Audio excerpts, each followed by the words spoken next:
All right, just like that, we are live, back live, everybody. Great show this Friday. Anthony brought us some great topics. I've got some great topics. Let's get over here and go live on Instagram. For those of you who join us, we try to go live across every major platform. So everything that you're going to see here today, it's not about scripted stuff. We're not going to go back and we're not going to edit anything. Everything that we're going to do here is live. So me and Anthony here in our office to be able to hopefully bring you some news that has happened and some different perspectives this week on the Patrick Carr Show. If you like it, if you're watching this on over on YouTube or something, give it a like, subscribe. We're trying to do this every day, bring you some news that is going on and hopefully some different perspectives. This week, man, Anthony, we had a lot of news this week. We both came in. Instead, we had to talk about the first story here today. For those of you who live in Florida like me, Pam Bondi is a name that you've heard a lot for the past 5 years. She was Florida's Attorney General, and she was well known here. Kind of had a no BS policy. Everybody kind of thought she had that kind of streak in her that Donald Trump was really going to use to enforce the rules of the law across the United States. She seemed like she was a surefire win to be somebody who's going to move her way up through government. She had done a great job in the state of Florida. But in big news, Pam Bondi is terminated. You are fired. And there have been a lot of mixed reactions for this one. Pam Bondi was supposed to be that person that, especially during that first 6 months of the Trump administration, that came in and said, hey, I'm going to release these Epstein files. And I think if I really was to go back to the moment that was her downfall, and I think her public perception changed. And I got the quote right here. This goes back to when she says, quote, it's sitting on my desk right now to review, and talking about the Epstein files. Everybody expected that this thing was just going to be broken wide open. And then we get those papers, we get those documents, and they are redacted. There doesn't seem to be a word in there that matters. Not a name, not a scenario, not an accusation. It just looks like a bunch of and, the, place, when black lined. And everybody was like, this is a nothing burger. There's nothing here at all. What happened to the rest of it, Pam, that was sitting on your desk? And I think that what the American public said is, like me, I'm tired of hearing the excuse that we're here to protect victims. I don't see one victim coming forward and ever saying, please protect her. Somebody's family's coming forward. Protect me. I think what people want to know are who are the evil people in this world that were doing these terrible things to other people and using their power in order to do so. And let's put these son of a guns behind bars. That's all the American people want, Anthony. And for me, when I look at this story, Pam Bondi might be a great attorney. And I think she'll move into the private sector and do a beautiful job there. I think she's very competent at what she does. But when you mess up arguably the biggest conspiracy story in the past 50 years, and you can't seem to get it right, this is not a good situation. I do believe in part she inherited a pretty bad DOJ, but at the same token, everybody knows, nobody thinks that had anything else to do with except her handling of the Epstein files. I was surprised to learn this. She was ultimately fired, everybody. Get this, and me and Anthony, we both didn't know this. The day before she was supposed to testify under oath before Congress. Does anyone think that's a coincidence? Anybody? No. All right. It makes me believe when I see Congress on both sides feeling like this was a good thing to terminate this individual, that the corruption we have at the American political level is on both sides of the aisle. And I'm a little bit nervous about what that actually is. I was that individual that if you would have asked me 3 years ago about these Epstein files, I'd be like, you know what? I think this is being blown out of proportion by whatever administration is in office, just so they can throw some shade and throw some doubt on the other people. But I bet there's really nothing there. This is just a screwed up guy who was able to con his way into,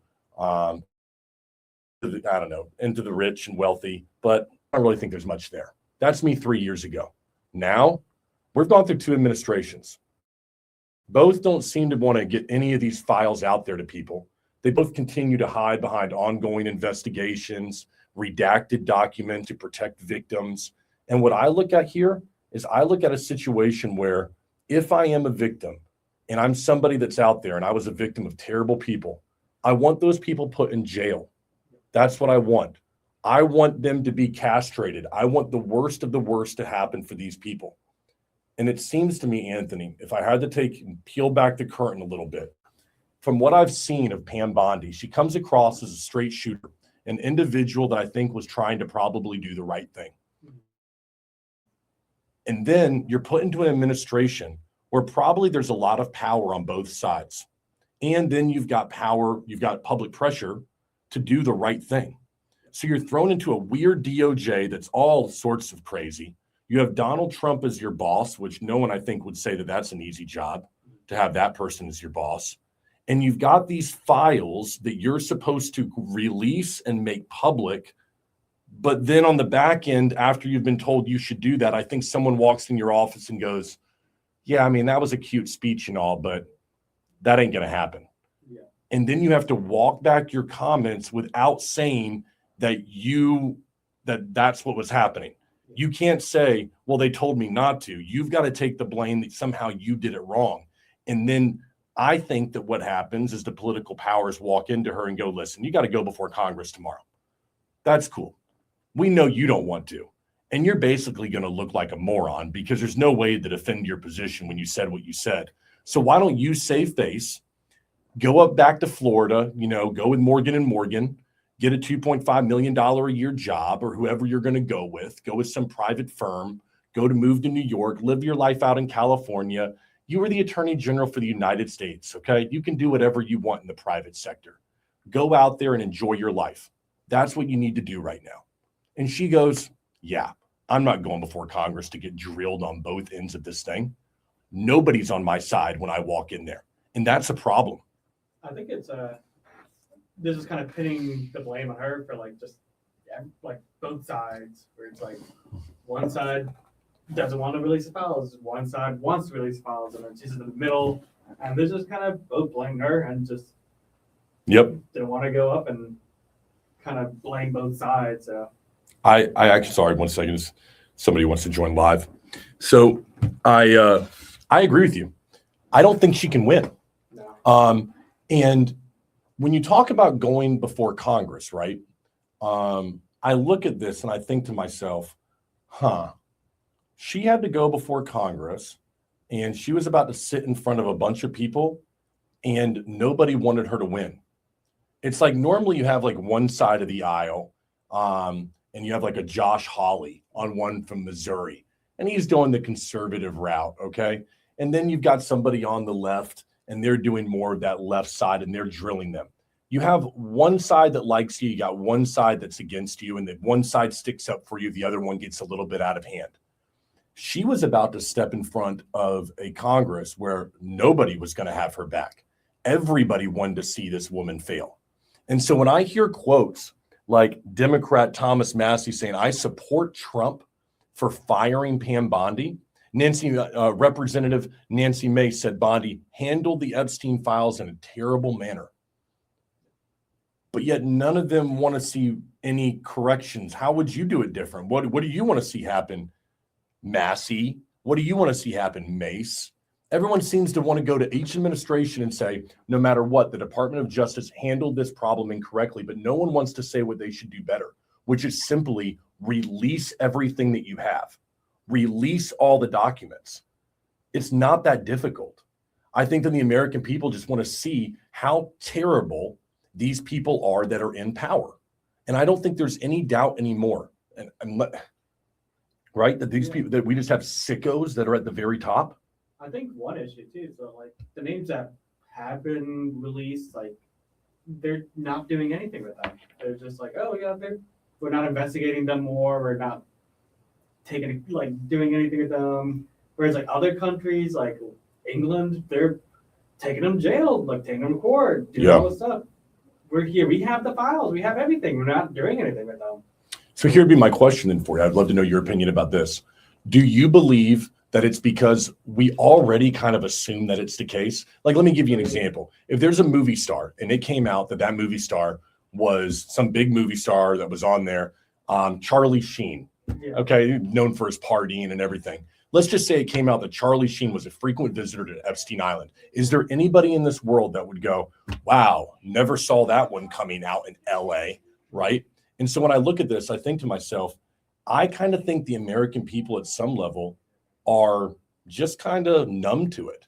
And it would almost be expected of the sickos that you have out there in Hollywood that this actually is the case. Yep. And I think that if you told me any president, I don't know, Clinton, I never went on that plane more than 26 times, he could say, I knew the man, but we were friends, we were personal friends. And I always thought he was a good man.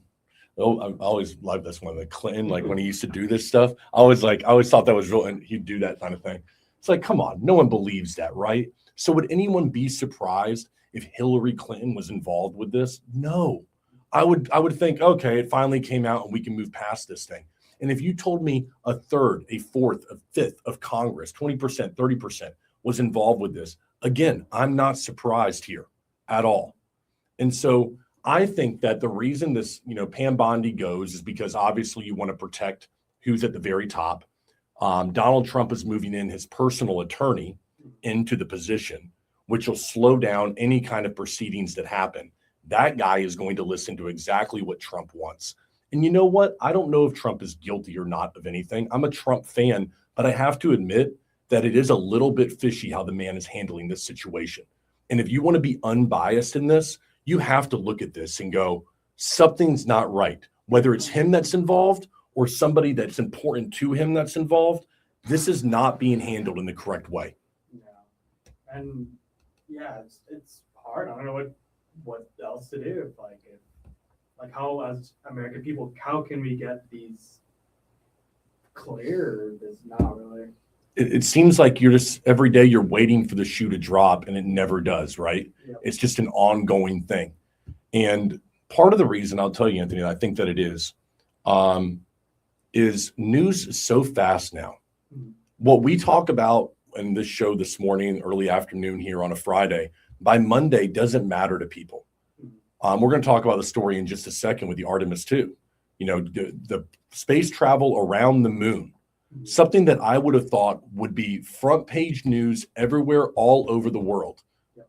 I'll be honest, I barely even knew anything about it until I saw a few articles and I heard someone on social media talking about it. I saw, I think, a video with like Glenn Beck was at the launch or whatever, a conservative commentator that I follow. I really didn't know much about it at all. Even NASA came out and said, hey, we want people to actually recognize how awesome this is that we're doing. We'll talk about that in a minute. But when I think about the news cycle that we have, it goes so quickly. And there's always such new clickbait that stories like this just seem to always, it's like one more thing to distract us. We can't just focus on, as a public, we need these released because you've got a war and you've got the moon and you've got Tiger Woods and whatever stories we're talking about today. And we've got TSA shut down. The world is coming to an end with 6 different ways right now. And yet you've got people that are making the decisions, a lot of those cases, that in my opinion, we need to be investigated, if nothing else. Yep. I mean, you want to tell me that all the people that went to this damn island, we have flights that are going there and we can't find anything? We got redacted statements. This is BS, man. And this even probably video evidence too. The guy had like security cameras all over the place too. Of course. I have that too. But yeah, I don't know. I agree. I think that Trump has the left and the right both have a good case to be able to fire Pam Bondi. I mean, one, the Epstein handling. If you're on the left, you hate the way that she's handled when it comes to the immigration. When you're on the right, you don't like how she's handled immigration. So it's not like a firing that's going to get much pushback on either side. Yeah. But the truth is, everyone knows it's the Epstein case. She just screwed that one up. And now, the day before she's supposed to testify in Congress to what would have been a very hostile room against her, they release her and go back and say, go get your cushy job in the private sector. I think Pam Bondi had the right intentions, good intentions from the beginning, wanted to see this stuff released, and quickly found out how political Washington, D.C. can be, and found out it was a much different environment than Tallahassee when she was here in Florida. honestly, one thing I'm just really happy about, and just everyone, like I think just the American people, is that last year they were going to release files. They did release the files, even though it was redacted. Sure. But you know what? At least like I'm happy that like we're not okay with that. It could have been like, oh, they released files and then just move on with their day. They fired her. They doing something right now. Oh, might not be right, but you know what? It's still on the news. Yeah. It's been 6 years since that happened, and you know what? We're still talking about it, and we're still trying to get answers. So I'm happy that we're still fighting for these answers. Do you think we'll ever get them? Maybe in 50 years, I don't know. They'll be like, oh, we're going to release files now. But I mean, this is not like one of those cases where there was no one there. yeah, You know what I mean? It's like we pretty much know all the people that were involved. It's now just to what extent were they involved, right? oh, yeah, 100%. And I still believe, and we're going to talk about in a few with Good Friday, the secularism of America, but I do still believe that 99.9999% of America will look at this and go, if they found out that XYZ movie star, politician was involved with kids, that still is a line that they are not willing to cross, and which I think is obviously the best thing, maybe the one thing we all can still agree on in America. It seems like we can't agree on much else, but that is the line right there. And I believe that whoever is protecting these documents, whoever doesn't want them to come out, clearly knows that is a line, Yep. that there is no redemption from that. I don't even think this whole the whole Epstein thing. I don't think it's really political. I think it's more of like power, just both sides, and just the American people wanting answers. And it's not political. I think it's more of like who's ever just the power, the people who have the money, versus the people who want the answers, and the American people that just want justice for these people. And we're just trying to fight because I think both sides, left and right, want answers. We want. Okay, so so if we were to break that down, Yeah. I think the difference in left and right is the left and right of the public in America want answers. Oh yeah, Right? 100%. I think that what's happened is that the left and the right politically don't want answers, because I think that a lot of the time those are the people on both sides that are involved in a situation that they don't want people to know about. They know their careers and their lives are over on both sides. Yeah. I think that what it speaks to is maybe not so much politics, but how many sickos we have in this world. Yeah. And that is alarming. And then if you take that and you tell me that the sickos at the very top are the ones that have been making the decisions for America for the last whatever many hundreds of years, and that these are the people that are governing morality, or these are the people that are governing laws that are going to come forth in our schools that affect children. Meanwhile, this is happening or allegedly happened behind the scenes. Man, there is no forgiveness. That is enough for people to look at it and go, I'm tired of this. On both, this is not working anymore. I do believe if you are in power and you know that you were involved in something like this, you know the seriousness of it. You know and realize that if that list that has come out before with allegedly they were involved, if that came to light, it's over. And I think that I firmly believe that is the line that all Americans who have any kind of decency whatsoever, regardless of political affiliation, will not cross, will not stand for. It is the red line in the sand. Yeah. Pam Bondi, nice to, hey, maybe she'll return to Florida. I enjoyed the work she did in Florida. I am sure that, maybe that is something DeSantis is looking at. We'll see where she ends up, but probably some cushy job. Yeah. Man, maybe Morgan & Morgan goes and hires her. She's going to be, she'll do her great stuff right there. So we'll move on from the Pam Bondi story. The next one is one we just mentioned a minute ago. Artemis 2. For those of you who are not aware, April 1st, NASA launched 4 astronauts towards the moon for the first time since 1972. The ignition came 25 hours after liftoff, the translunar ignition, I should say, 25 hours after liftoff, putting 3 Americans and 1 Canadian on course for a lunar fly around early next week. They are not going to land on the moon, but they're going to go around the moon. And it's a big deal. This is a test run, proving the Orion capsule and life support systems can survive the journey. A moon landing is planned for a future Artemis mission. All right. Now, I'll tell you, there are a lot of different ways to look at this story, Anthony. I've heard some people say that this is not what we should be focused on right now in America. We are spread too thin. This is not something that money needs to be spent in resources, because we have a war that's going on. We have gas prices where they're at. We have government shutdowns. Why are we spending our time, energy, and resources on something like this? I see other people that say it's a national security thing, that there's going to be water and ice on the other side of the moon, and those people that are able to get there first will have first claim to that, and might be an opportunity to be able to launch future missions from the moon in the future. And that this is not just about, I don't know, exploring space and putting ourselves out there, but rather about national security in the future, as maybe space becomes the next frontier for where people dominate when it comes to the power of their country. And, then there, I think, are others that are like me that just think it's a really cool thing. Great, how badass that finally we're actually doing something again that shows some exploration, that shows that, hey, we're not just, I don't know. I think that some people miss that adventure that there must have been in the late 1800s of traveling across an ocean, starting in a new place, exploring new lands. And I think there's still a part of America that really looks at that and says, awesome, this is really cool. Like, we're actually doing something again that seems like the American spirit has been revived. And honestly, like, just with news recently, I feel like everything's just all down. I feel like this is the first time it's like something great, something cool. Good point. Good point. Like some good news, right? Yeah, for once. It feels cool. And my lifetime, I even think your lifetime too. No one's been around the moon. No. It says the first engine firing for a moon crew since Apollo 17 in 1972. So no, Anthony, I was not alive. Okay, so piece of shit. Okay, piece of crap. God, 39, bro. Okay, it was a little bit before my time. Okay, shoot. All right. So let's take a look at this. I mean, I think that for me, anybody who's looking deeper into this and just an awesome story, you're off on this one. This is it's great that the American spirit feels revived in doing this. There's a Canadian in there. All right, I'll give you that. But this is something that is special. I do want to point this out.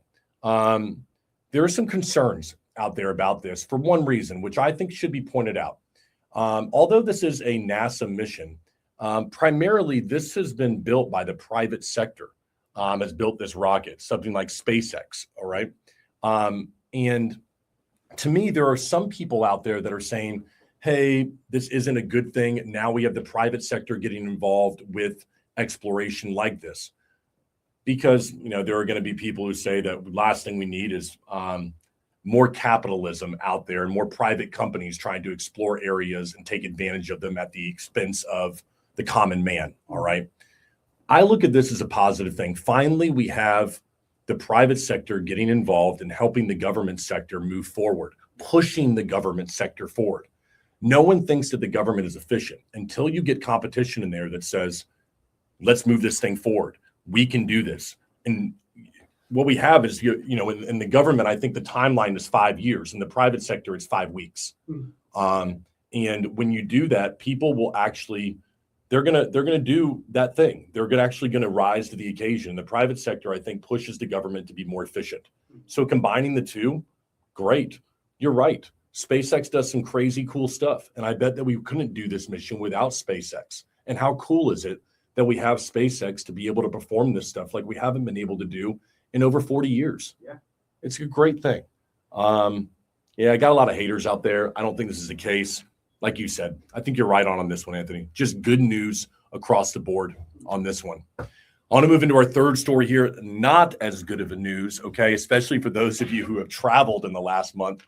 Our company here, we have people traveling every single day, and they tell me the horror stories right now across the country as government shutdown, TSA agents. This is something that has been just brutal for the last month within airports. Now, TSA agents are actually back to work, everyone. Donald Trump did sign an executive order late last week giving those people back pay. So what seems to be the problem? Well, 366 TSA officers quit. And can you blame them? Those people did not get a check, I want to say, for over 40, dragged at 48 days. You want me to show up to work for 48 days You're paying me like, I don't know, not that much money.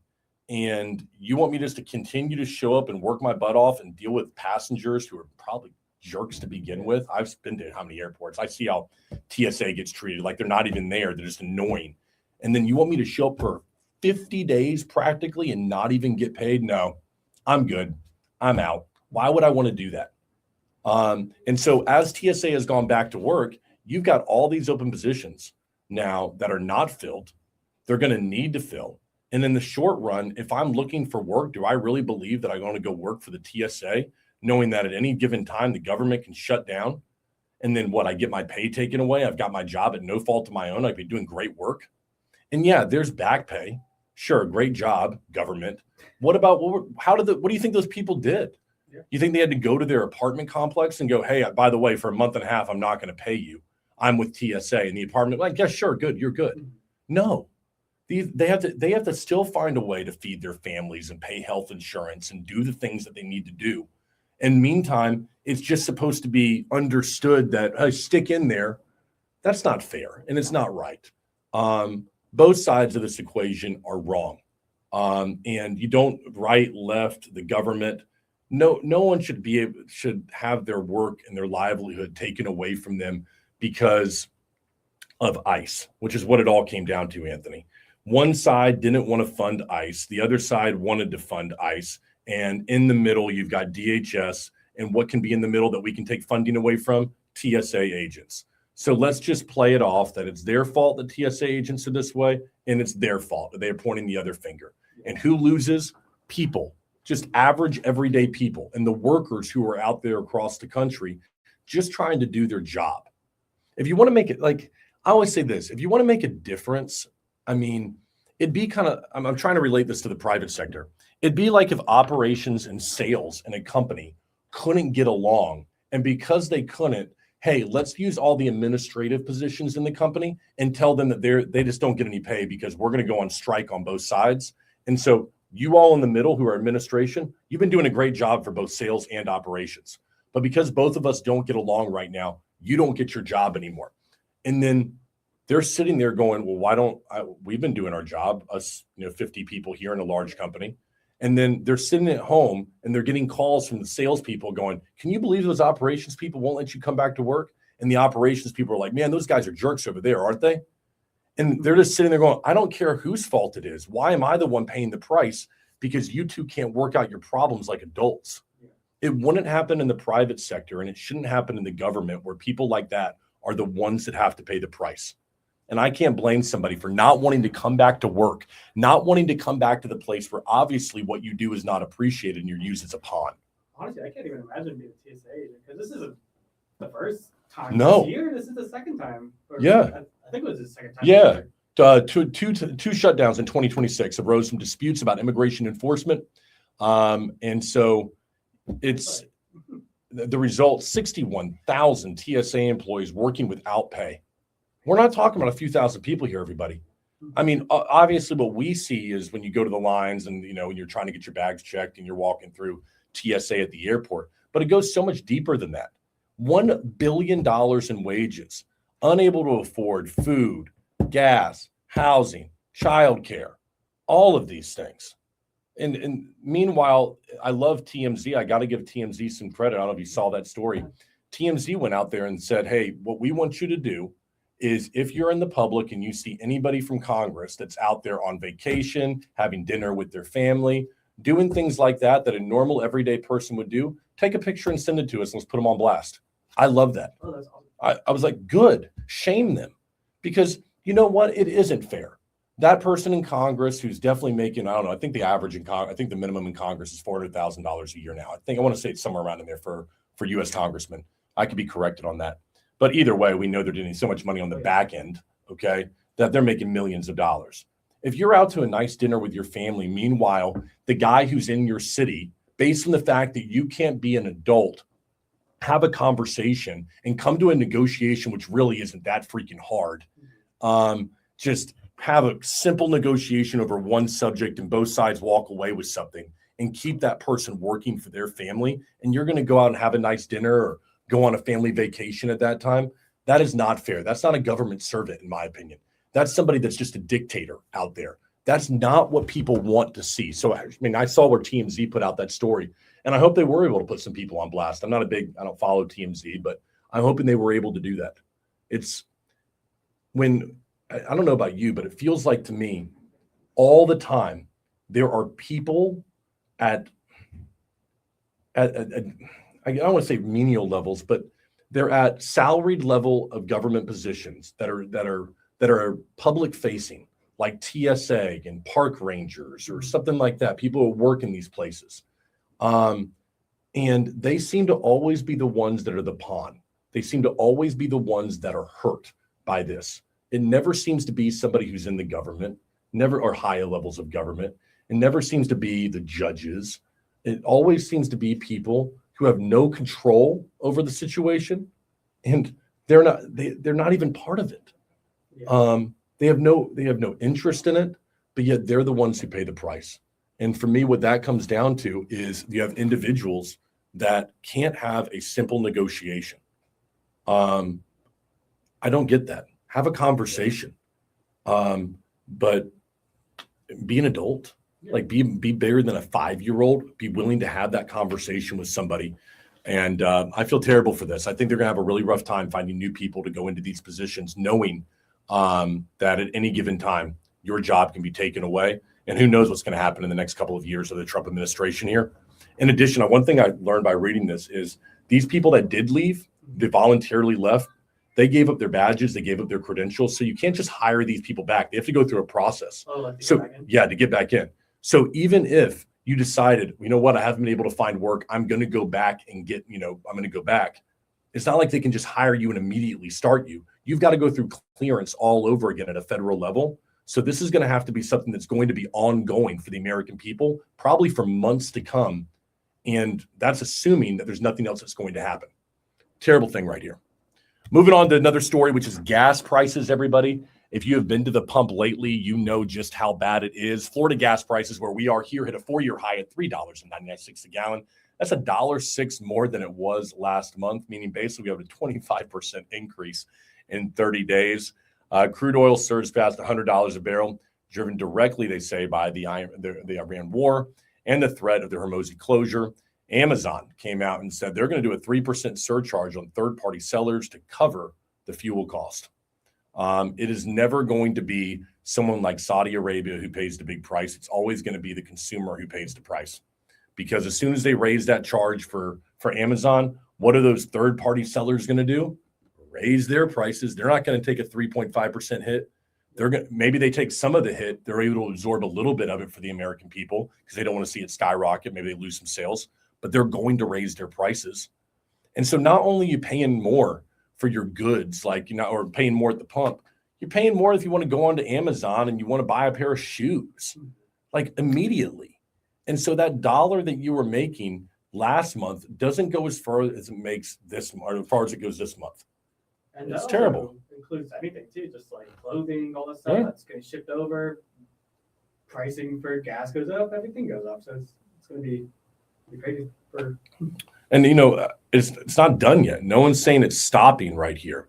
And I always, when I see these stories, I always wonder what's the back end of it. Like, for instance, do the gas prices really need to go up? Does the United States have enough to where we could just subsidize this thing for years and years? Of course we do. All right. But there's a game that's played right here. And it's the game, again, the people who lose are the common American people. And like me, like anybody else who's got a job, you've got wages, you've got budgets. For us, we're affected every single day by stuff like this.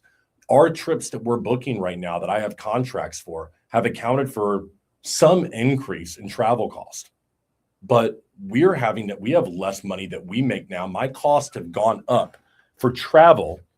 Let's just assume they went up, not fully, but let's say 3% my travel costs have gone up in the last month. That's a big number. Yeah. We're spending millions of dollars on travel every single year with all of our clients across the country. That affects us. And it affects us in our prices when I'm putting together packages for our clients. What are we going to charge? And then I have to take into account with clients who I go, hey guys, that quarterly fee that you have, it's going up $500. Well, why? Because it costs me more money to come out there and perform my service. And then I have to look at people like you and everyone here and go, how do I give more money to my employees to take care of them? Because I genuinely want people to be able to live a good life and then not have their money be devalued at no fault of their own because we have a government that isn't looking out for the American people. To me, I just feel like this is a theme of today. The theme of today seems to be, as we jump into it, that everybody is on the top seems to be looking out for themselves, while the people that are paying the price are just normal people that are trying to work, take care of their family, get to work, buy a few things on Amazon, live a good life. All right. Love America, be happy about a shuttle launch. All right. This seems to be like the people that are getting the worst end of the deal, Anthony. This doesn't make sense to me. Traveling just sucks right now with like prices, plane tickets going up, and then Yeah. TSA. It's like, Yeah, good point. No, you're paying more money, you're getting worse service. Your seats are smaller and just worse. You feel like crap about yourself when you get there. I'd still say, man, MCO, for those of you who don't know, if you've never traveled through Orlando, it is the worst airport in the world. You walk in and there's no more worse anxiety than showing up to the Orlando airport at 6 a.m. You think you're good. And you walk around that corner and there are lines that are thousands of people long. That's on a normal, like Monday morning when people have been done with their vacation through Sunday and now they're leaving Disney World on a Monday morning. We'll show up at 4 a.m. in the morning. People are lining up for TSA, even though it's not open. In Orlando, if you've ever seen it, it's like this, people. It's just line after line that's 100 yards long each way and is winding through. And it's not like that, like I don't know, one time a week. It's every freaking time you show up to that place. And I have to go around the corner and my heart just goes down into my stomach because I have to see all the crap and just look at all the people that I have to wait in line for or with. And yes, I have all those the clears and the TSA pre-check. Doesn't matter in Orlando. It's still hell. It is absolute hell on earth going through the MCO airport. And then you got to deal with crying kids, people who don't speak the language, no one knows where they're going, and everyone's in a rush. It is not a good place to be, and it's gotten even worse. Have you flown out of Terminal C, the new? Okay, I've got a little better. Complete, but it's only international flight. Yeah. If you're going to like Puerto Rico or something. Yeah. It's like night and day difference. Yeah, Terminal C, nice. Okay. The other thing I'll tell you that's nice about that Terminal C, for those of you who don't know, Orlando opened up a new part of their airport, a new terminal, does international flights. But you know what else it does is the Bright Line, the train boards there. Sorry. And if you haven't been in the Bright Line, which if you're in Florida, it goes up and down the east coast of Florida. So you can go from the Orlando down to Miami, stops a bunch of different places. Nice. You were thinking like train when first time I rode it. I'm like, this place is going to be a dump. All right. Nah, man, you sit there. It's comfortable. Wi-Fi. Get a beer, have a drink. If you want to go down to Miami or West Palm with a few buddies, or maybe you want to go with your girl, your guy, whatever you're into, and then hey, you know what? You have a drink, you have a decent meal. It's not like good, but you can have food and some chips and some like snacks. You get there, do some drinking, have some fun. You can go right back on the 2 a.m. if you want to stay out. Go right back on like a 150, I think is the last one out of South Florida. Come right back if you want to party and live it up without having to drink and drive. You're back in Orlando, take an Uber back home, and you're good. Yeah. I mean, this is not a bad thing. And that's all out of Terminal C. Yeah. Bright Line. Listen, I'm sold on that, but you're right. Terminal C, going back, gas prices, though, full circle. Talking about the gas prices, we're talking about Terminal C. It's really unfortunate. And I think that what we're going to find, we got an announcement here. What we're going to find is that this is not the end. All right. Because the only thing, if you're against this war in Iran that you have is public sentiment. There is nobody that sticks up for Iran like, man, these are good people that we're out there, we're battling. No one says that. Now, the argument is, do we have a right to be there? Should we be there? Is it our place to put our nose in there? Should we be doing what we're doing? Fair arguments across the board. And no one thinks that these people are good people who don't deserve bad things to happen to them. And so if you are on the left and you believe that this is a bad thing, or you're on the right and you think it's a bad thing, common sense people think it's bad too. And other people think it's good. If you are in that place, then what I would tell you is that the only thing that you have to work against it is not by saying, oh, these people are great and they don't deserve this. And, all these innocent people over there. No one is saying that. But what they are saying is we shouldn't have our nose in this one. And look what it's doing to the people that matter, which are the American people. And so that is the argument. And so if you are there and you're in power, you want to see these gas prices go up. You want to see people feel some pain from this war so that you can end it with American sentiment. That is what you have to fight back with it against. And I think that's what we're seeing now. The first month or so of this entire thing, there wasn't that. There was no hurt that American people felt. And when you see that there is limited, very small, and I'm not saying every life matters, but there are a very small number of casualties, and you're seeing a massive amount of progress and or damage to the enemy that we've established, and you don't feel any pain, it's kind of tough to go against it at that point.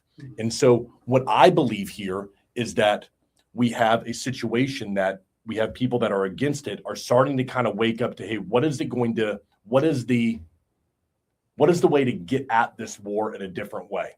Because just saying that it's bad and don't do it, slap America on the wrist, and look, we're flexing our power, doesn't seem to be having the effect that people on the left or people against this war thought it would have. And so I think this is not going to stop. We're up 25% right now. I'd say by the end of next week, we could see that up 30 to 35, maybe even 40% by the end of next week, because they're going to realize that people will start to moan if that's the case. And that's when when Donald Trump, when the approval ratings, when Republicans, when their approval ratings start to fall because they're supporting something like this and people are feeling it in their everyday lives, that's when people start to go, whoa, whoa, whoa, what are we doing here? Why are we doing this? It's affecting me now.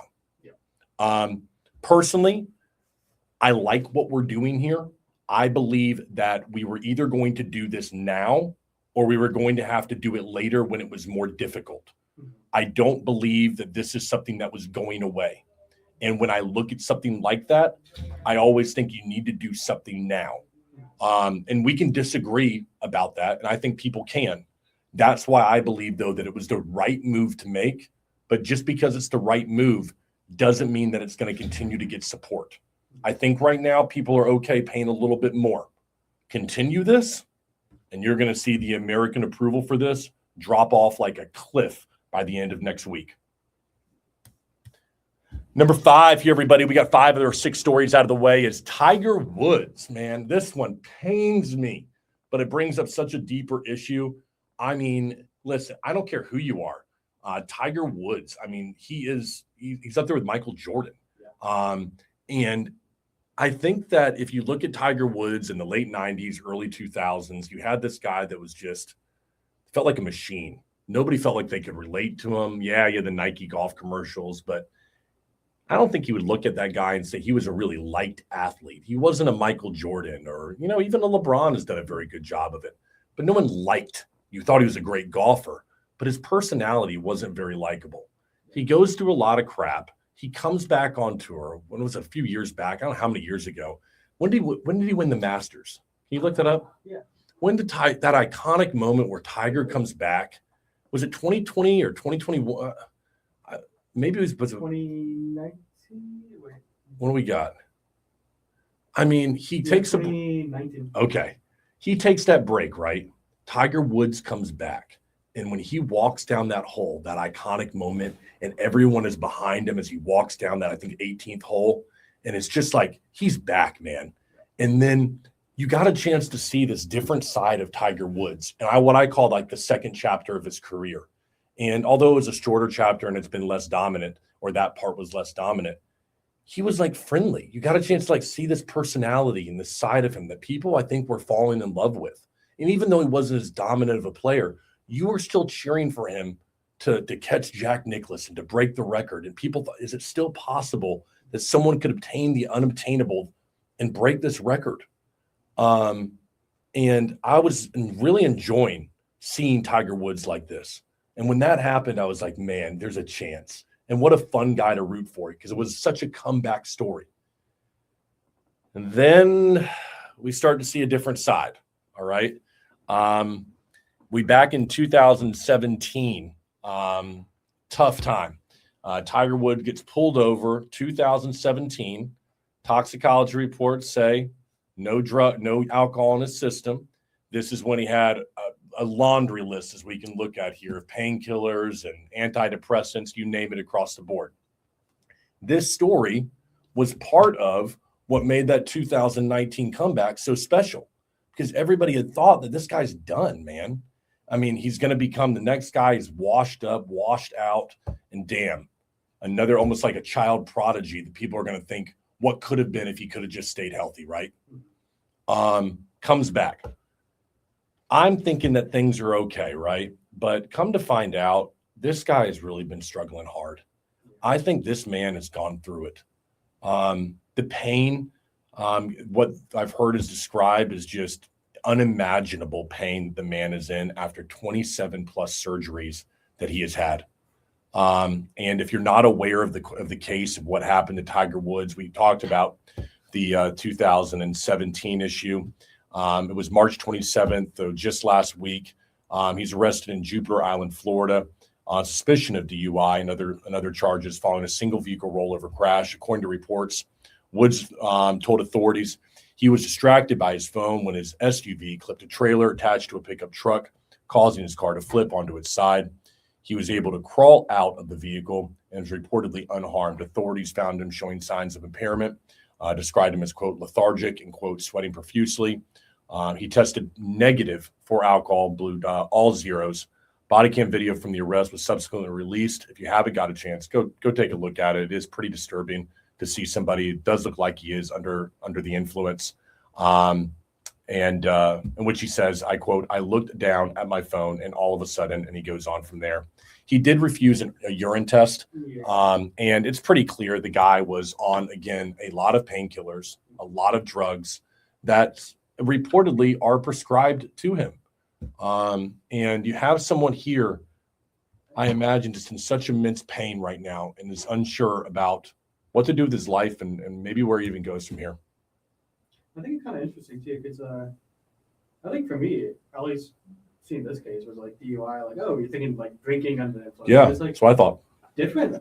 They could be like pills, even prescribed these pills, and it's just like taking too many of these, and they're not like hardcore drugs, they're just prescription pills, but it's like you can get addicted to those and still be under the influences. Kind of. Yeah. I look at this and I'm very torn by it, I think, in some ways. I think it's very easy for someone on the outside to look at this and to go, terrible, bad, this guy's awful, he could have killed somebody. And true, I will not argue with that person. Yeah. 100%. And you got to look at this and go, what has this person gone through in their life to where they're making these decisions? 27 surgeries, 20 of them on his legs alone.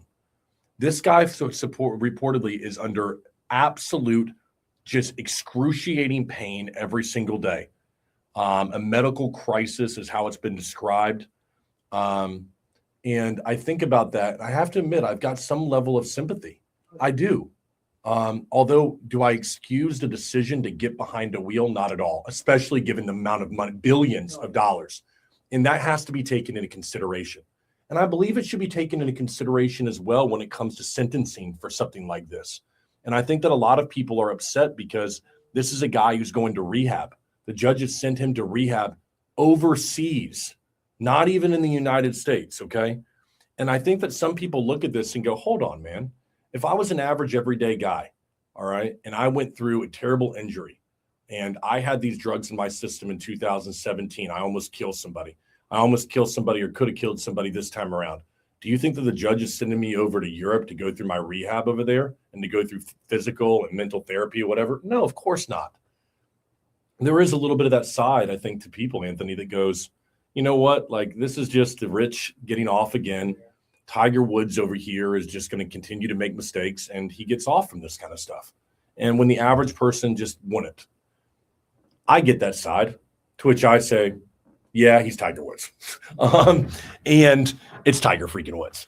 And I don't think that many people can understand what probably this individual has gone through in his life.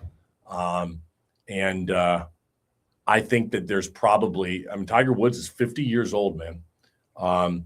This guy is probably somebody dealing with an immense amount of depression, an immense amount of health issues, more money than God that he knows what to do with. I read just the other day, I think it's only Michael Jordan that has made more money than what he did. I think it was last year. If you could look that up for me, top athletes, who made the most money last year? I know Michael Jordan is number one. I want to say by a long shot last year, still. But I do want to believe Tiger Woods is still up there for some of his deals with Nike Golf. Maybe it's something else. What do you got? Last year? Yeah, last year. What are you looking at? Ronaldo. Don't see Tiger. Maybe not last. Maybe. Let me see. What about last 10 years? Oh, maybe that. Who's made the most money in sports the last 10 years? But I do believe, to end this story out before we move into some good news right here, the one thing about this is it does bring up questions like you mentioned. Yeah. Is DUI, what does it mean? And you're driving under the influence, yes, but you're driving under the influence of legal drugs. And it does raise the question of what kind of penalties that should incur. Is there a difference between, well, then again, I guess you could say alcohol is legal, right? So, right. But when somebody takes a drug that's prescribed to them and then they choose to get behind the wheel, what kind of consequences should that have? I don't know enough about the situation for me to sit here and go, this is exactly it right here. I don't have that answer right now. But what I can say is that this is a person that's obviously struggling with a lot. There should be penalties when you make decisions like this that put other people's lives at risk. And I hope that he pays those penalties. Hope he gets better. I'd like to see Tiger Woods again back on the tour, back swinging the club and back to smiling and doing his thing. It's a sad case. Yeah, I know, what was it, a couple of years ago, he got that one crash at 2017. Yeah. I think there's another one in 21. Oh, wow. Okay. That he had it was life threatening. He was he didn't even know he was going to play again. It was had a whole back surgery. This is a guy that's been through it, man. Yeah. I don't think people take into account, Anthony, just the amount of pressure this man must have felt for his entire life. Oh, what he has had to go through from the beginning. And I also look at it this way, brother. I can't help but think about this, that when you have these people, I'll give you an example. This is not having to do with his surgery, but everyone got on to Tiger about sex addiction and all this stuff and drug, whatever else the guy is doing. And it's so easy to play Monday morning quarterback from the stands and to go, oh my gosh, threw away his life. I can't believe this, the morality of this guy. Until you realize, think about what that man has been through in his life. Do we not have any empathy? And I'm not going to have empathy, billions of dollars and stuff. Yeah, dirtbag. Imagine what it'd be like for you if you had billions of dollars. Before you go criticizing somebody like that, imagine you going and swinging a club on Sunday afternoon in front of millions of people with your whole reputation and life on the line. Good luck with that with your nerves. And then after that, try to calm down and come down off of that and try to find some joy in your life. Do that for me. Then come criticize Tiger Woods and his decision-making. Not saying it's good, but at the same token, you have somebody here who has been through hell and back. All right. And now it's catching up with him. You can put it off, but eventually you're going to have to face that demon. And he is facing those demons right now. I hope he comes out on the other side, somebody that is going to be a better person, able to help others. I've said before, and I got this from Ed Milet, so I want to give credit where it's due. You're most capable of helping the person that you used to be. And you're most qualified to help the person that you used to be. And so if you used to be an alcoholic, those are the people that you can help as alcoholics. And oftentimes, Anthony, we will disqualify ourselves for the failures that we've had in our lives, saying that we did this wrong. We went through a divorce. I was not faithful. I was an awful person. I screwed somebody over in business. I cheated. I lied. I stealed. I did something terrible. And therefore, who am I to do this? Well, that's the exact reason you are that person, because that person who did lie, steal, and cheat, you can help them. More qualified to help them than the person that's never lied, stealed, and cheated. And so when I look at Tiger Woods right now, that's what I hope we can take away from this thing as we look back on it maybe 3 years from now, is you had a broken person, a person that was barely getting by. And now maybe he's that guy who's able to help other people go at 55 when he's there. Like, you don't have to go down this route. I've said many times, one of the greatest lesson I've ever learned in my life is that it's okay to stop a bad decision. And it has not always stopped me from making more bad decisions, but it has helped me tremendously. So many people, you get involved with making a bad decision and you never stop because you think, well, I just got to continue it. You don't. All right. Just because you're stealing right now from your business partner, let's just say I don't have one here, but if I did, and somebody was stealing from one another, all it is one decision to stop it and to say, I'm done. I'm not doing this again. I'm going to go and I'm going to stop this. And I hope that somebody out there that's listening, you think about that and you go, is there something in your life right now that you could stop? Is there a bad decision that you started? Is there's something that you've done and you're like, you know what, this has gone on long enough. All right. I don't want to do this anymore. Drugs and alcohol are an easy one. I'll tell you this, Anthony. I know it does play into this with Tiger Woods, is that just because you have one drink doesn't mean you have to have six. Just because you pull up to a table with a bunch of buddies and someone's doing drugs doesn't mean because you start doesn't mean you have to continue. At any point when you're making a bad decision, you can push yourself away from the table and say enough, and you can walk away. And so we get involved and we start drinking alcohol and we go, well, I've already had two. Might as well have three. Okay. Might as well have six. And then we go down that route. It's like, well, you know what? Screw it. I'm out now and I'm just going to do what I want to do, because we started making a bad decision and now we don't feel like we can stop it. And so, especially going into the weekend, think about that when it comes to a Tiger Woods, everybody. I'm sure if he could look at his life right now, there's a point where he said, I wish I just would have stopped. With all the women, maybe with the drugs, maybe with the life that he was living, probably just would have said enough. Because I bet his kids, I bet he's really upset about that. And he could have at any time stopped the bad decisions that he was making, but he didn't. Yeah. That's a lesson that I hope people can take away from that. There's a positive one there. And I hope he gets the help he needs. And honestly, I'm glad that he didn't get hurt. It doesn't seem like he got hurt in anything or hurt anyone. Yeah, honestly, he looks like he's going to get the help he needs, traveling over there and getting to rehab. So hopefully we'll see a different Tiger in the next couple of years. And I hope so. He's different.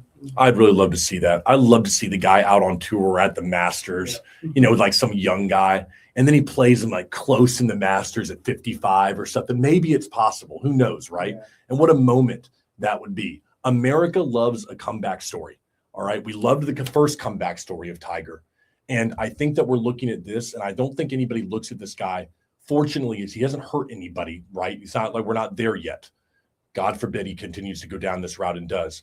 But what a comeback story. What an opportunity it could be for him to come back and to be like, I'm better than ever, not because I'm better at golf, but I'm more equipped to help people and to make more of a positive influence on people's lives because of the things that I've been through. That, in my opinion, is a powerful thing. I want to end by saying this, though, about it. We talk about this driving under the influence thing. The whole driving under the influence, I want to be very clear about my position on this and what it's always been. If you were going to do that, your own life, in my opinion, at that point, you've taken it into your own hands and is not my concern. Yeah. I would have no problem with drinking and driving if it didn't have the opportunity to hurt other people. If it only could hurt yourself and that's all that it is, it's the same thing I think about when it comes to seatbelts. If all that it's going to do is hurt me and there's no opportunity for it to hurt someone else, then I should have control over my own life. But when you take it upon yourself and you decide that you're going to do something that could hurt an innocent person and take away their life, that is the most selfish thing that you could possibly do. It means that you don't value other people, that you believe that you just are more important than their life. Don't do that to other people. That's where I have a problem with it. You want to go hurt yourself, do whatever in your own life. That's something that you have to take into account. Okay. You answer to God and God alone, but don't make somebody else have to answer to God before they're supposed to, because you take it on yourself to make a choice to be irresponsible. And at this point, it's a choice, everybody. There are other options that are available. You're never stranded. There's never a time where you can't have another option. Always a choice to get behind that wheel. Tiger Woods made the wrong one. It doesn't mean if we're going into this Easter weekend, especially, that you have to make one as well. I hope people hear that, Anthony. Clip that and put it out there, because there are people with their families, okay? Kids, their lives. Don't be selfish. think about how awful that could be to take somebody's life away because you make a sad and awful choice to hurt them. I never want to see that happen. And our last story of the day, what we got? It shouldn't be the last story, okay? But I want to end on a positive note here, okay? Because I know there's been some stuff with this. I want to talk about Good Friday today. It is Good Friday, and there will be 2.4 billion Christians all across the country that are celebrating. And I say, I want to talk about that, celebrating. I'm going to use that. Roughly 30% of every human being that is alive is going to observe today. It's the most globally observed religious moment on the calendar, which I thought was just crazy, but then again, very unique. Arguably more than any other single day in human history. For believers, this isn't just a tradition or a ritual. It is a pivotal point in the existence of human history. The sacrifice that Jesus Christ made is the reason for hope, forgiveness, for a positive future that people look at. I don't think this is something to be dismissed. I don't think it's something to be marginalized for the largest religious community on earth. And I want to say this. I learned this, and I look at it, and I think to myself, this is such a unique day. It's a celebration, in a way, of the crucifixion of Jesus Christ. And I think that's such a very unique good, and that don't seem to go together. Yeah. And, I've got my Bible right here, my father's Bible, which has been lately one of the most, how would I put it? It's probably been the only way I found like that I've been able to speak with him. He had that Bible for so many years, Anthony, and I'm able to open it, and I'll see like November 3rd, 1996, and I'll be able to see his notes in there I remember going every day to church, and he would have his Bible, and I'd see him with a little fine point pen, and he had good handwriting, and he would go ahead and write the notes in there and the date. And so I'm able to read these passages and see what he was thinking at that point in his life. And it's the only thing I have left that is able to, in some way, allow me to communicate with him or allow him to communicate with me. It's priceless to me. And for so many Christians across the world, this is something that's priceless for them as well. They look at this as an opportunity to celebrate what Christ did for them. And what Christ did was he died for their sins. He did this, and he died. So he died. So we're doing this live, everybody. So that we can have Easter Sunday, and he can raise 3 days in the future. And I think that this is something that makes Christianity what it is. Jesus Christ died for all of our sins. It's amazing. It really is a really special day. I'm not a religious person, Anthony. We've talked about it, and so I don't want to dive into the religious side of this because I don't understand it. For me, when I don't understand something, I want to just go to what I understand. Like, I just want to speak for my own truth. And my own truth is that on this Easter Sunday, more than anyone that I've had probably in my adult life, I feel closer to Christ than I have ever. I've been at church the last 3 Sundays. Never thought that I would do that. Reading my father's Bible back here. Never thought I would do that. I've made so many mistakes in my life, so many that I regret even now, that I don't know if there's a more appropriate holiday weekend to celebrate than Christ dying for the sins that I right now regret and paying a price of excruciating pain, agony, suffering, so that my suffering is not in vain. Maybe has the opportunity not to be in vain. And again, I don't pretend to know every scripture, but what I do know is that, for lack of a better word, thank God that he did. Okay. because if nothing else, it provides me such hope that someone as screwed up as me and has messed up so much in my life. I've squandered so many of the God-given things that he's put in front of me, ability, opportunity, the chances and choices that I've made, Anthony, that there's a chance that I still have redemption because of Jesus Christ. And that is, to me, a feeling of hope that maybe in some way makes life bearable. And in the absence of so many of us having purpose in our life, and I think when we talk about things like AI and careers and secularly where we're at right now, I think about how nice is it that we all have hope. And to me, this holiday, personally, is about hope. Hope for a better future for myself and redemption when I don't deserve it. Because I sure as heck have not forgiven myself for the mistakes that I have made. I don't think I ever will. And it's pretty cool that there is a God that is willing to forgive me, despite me not deserving it and me not being willing to forgive myself. And I think that is something that is truly worth celebrating. The word good, Good Friday, I was really surprised at that. So I looked it up here, Anthony. And it comes from a different word, an obsolete meaning of the word meaning holy or pious. It's not good like, hey, have a good day today. It's good like sacred. It's good, like holy, Holy Friday. And what a beautiful meaning that is for me. As I looked at this, I was like, that seems to resonate more with me about the severity, the weight of the day itself. Because it's such a beautiful thing on Easter Sunday. Jesus is risen, right? But we often don't think about the day that he was crucified.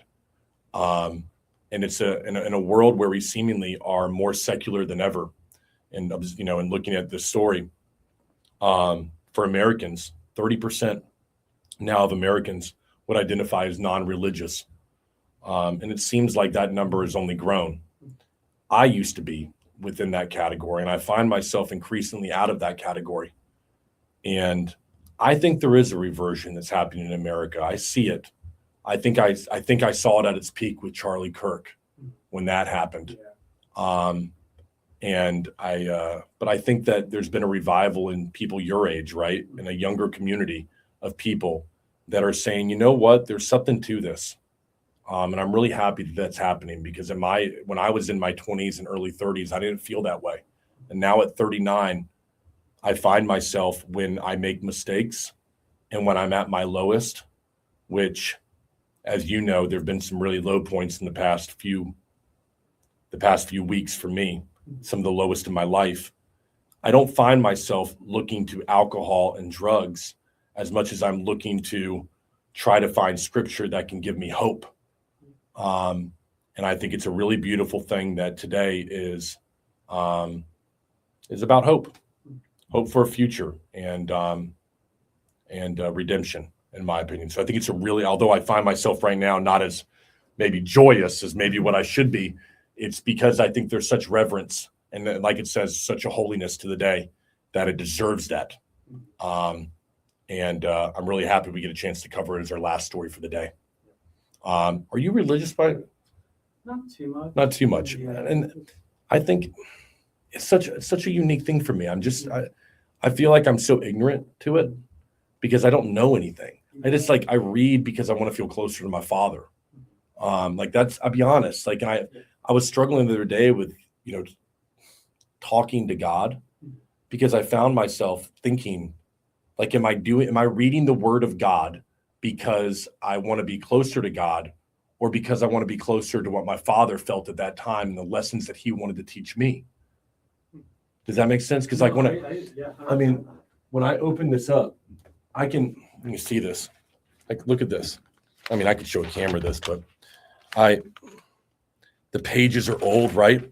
And then I'll look at this and it says, September 19th, 1999. And this is all throughout there. And, Isaiah 40:17. I don't know what he was thinking, but I look at this and I'm able to open it up and I can read what he maybe would have said to me, right? Yeah. And I could have been there at church with him when he wrote this. And I see what he highlighted. And I'm like, wonder what he was thinking. What was he going through? Yeah. Well, if you want to call this irony, then I don't know what is. Here you go. What it has highlighted here, and we'll end on this note right here. We randomly just opened this right here. I'm going to try not to get emotional on this one. But those who hope in the Lord will renew their strength. They will soar on the wings like eagles. They will run and not grow weary. They will walk and not be faint. I mean, if we couldn't open up randomly to a scripture to read that is highlighted back on September 19th, 1999, that is how we will end the show this Friday. Right there, everybody. Isaiah 40:14 or 40:17. That's a great one. I appreciate everybody stepping in. If you watch the show for a little bit, give it a like. We really appreciate it. A lot of fun on this one today, Anthony. Thank you very much for the topics. We will be back next week with other good topics that we can cover. Looking forward to that. Let's end it. Have a great weekend, everybody.